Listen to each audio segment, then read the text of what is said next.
What we wanted to do with this program is get everyone in South Australia to understand what climate impacts mean for them and how they need to respond. The focus has been on engaging regional leaders throughout South Australia to empower them to understand what climate impacts will be in their region and to work with their communities.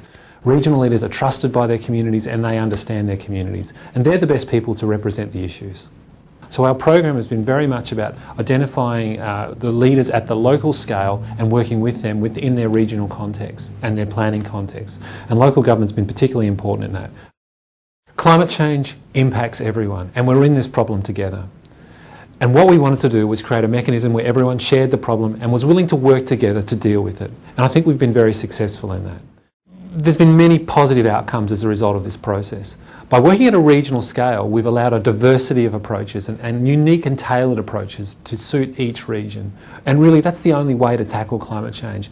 Let the local people who are affected by the issue make decisions that are relevant to them and manage their own trade-offs and not impose a system on them.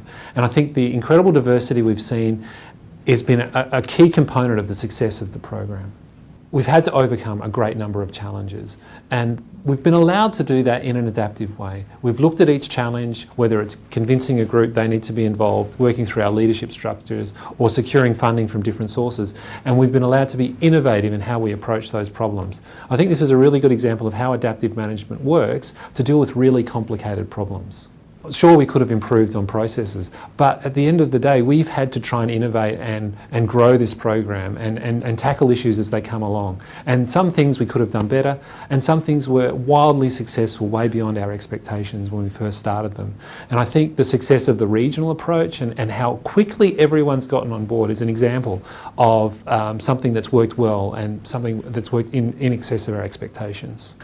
I think one of the most important lessons here is that you need to just get started. Get out with your communities, work out what their issues are, and find ways of helping them deal with the impacts of climate change.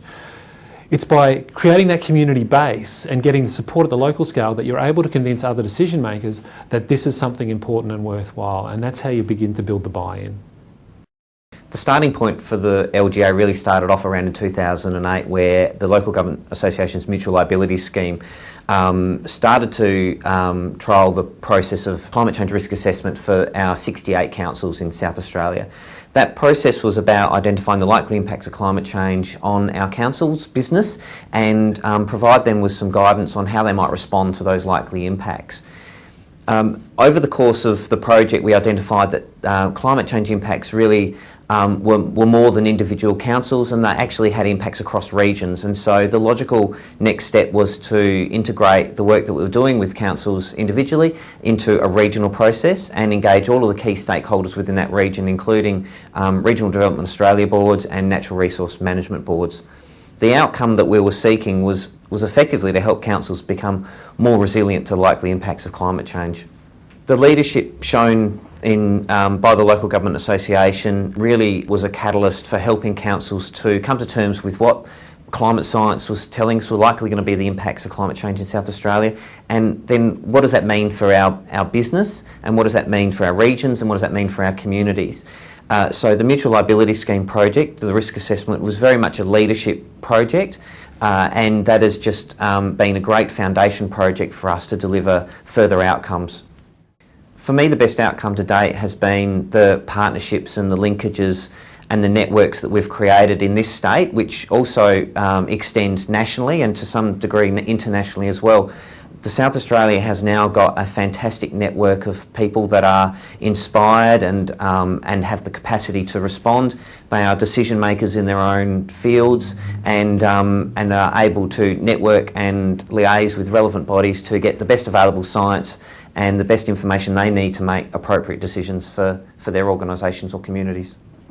A couple of the biggest challenges for the local government sector have been around interpreting the scientific information that's available and being able to integrate that into their operational strategic management planning processes. So that's been a challenge, and the Local Government Association is targeting some resources to help councils to be able to do that.